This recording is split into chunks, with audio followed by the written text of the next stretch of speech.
মাই একাডেমিয়ার নতুন এপিসোডে আপনাদের সবাইকে স্বাগতম। আজ আমরা প্রাইমারি ইন্টারভিউ নিয়ে বেশ কিছু প্রশ্নের আলোচনা করব।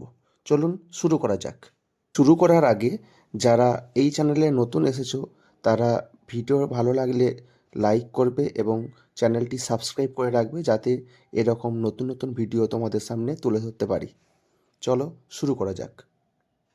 প্রথম প্রশ্ন, শিক্ষাশ্রী প্রকল্প সম্পর্কে কি জানেন বলুন।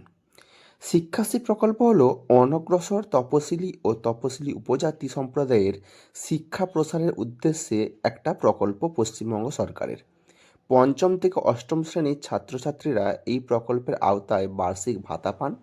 ওই সমস্ত সম্প্রদায়ের ছাত্রছাত্রীদের মধ্যে স্কুল ছুটের প্রবণতা রুখে দিতে, শিক্ষার মূল স্রোতে ফিরিয়ে আনতেই এই প্রকল্প চালু করা হয়েছিল।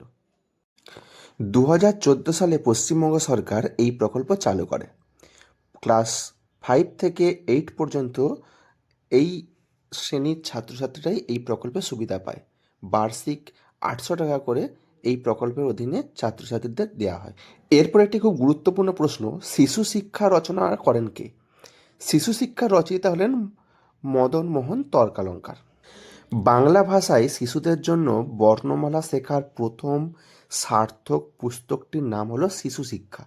এটি 1849 থেকে 1953 সালের মধ্যে প্রথম প্রকাশিত করা হয়েছিল। এর পরের প্রশ্নটি হলো, ভারতের জাতীয় ধ্বনি কি? ভারতের জাতীয় ধ্বনি হলো জয় হিন্দ।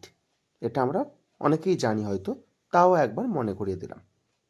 এর পরের প্রশ্ন, ভারতের ন্যাশনাল অ্যানথেম কোনটি? এটি নিয়ে আমরা অনেকেই গুলিয়ে ফেলি। ন্যাশনাল অ্যানথেম কিন্তু জনগণ মন অধিনায়ক, যেটা আমরা সাধারণত কোনো অনুষ্ঠানের শুরুতে গেয়ে থাকি। এটাই আমাদের ন্যাশনাল অ্যানথেম।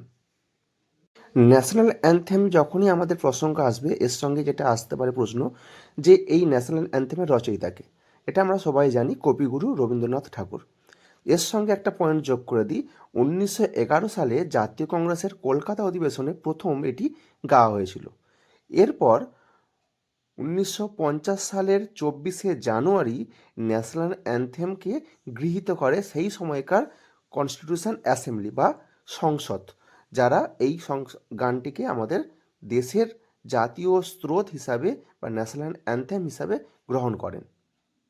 ন্যাশনাল অ্যানথেমের সঙ্গে যেটা সম্পর্কিত সেটা হলো ন্যাশনাল সং। আমাদের ভারতবর্ষের ন্যাশনাল সং কিন্তু বন্দে মাতরম।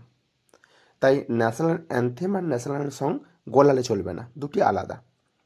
ন্যাশনাল অ্যানথেম বঙ্কিমচন্দ্র চট্টোপাধ্যায় 1870-এর দশকে রচনা করেছিলেন। পরবর্তীকালে 1881 সালে তিনি এই গানটিকে তার নিজস্ব যে নোবেল বা উপন্যাস আনন্দমঠ তাতে অন্তর্ভুক্ত করেন। এরপর 1896 সালে জাতীয় কংগ্রেসের অধিবেশনে এই গানটি গাওয়া হয় এবং সেই সময় রবীন্দ্রনাথ ঠাকুর এই গানটি গেয়েছিলেন। আজ এই পর্যন্তই।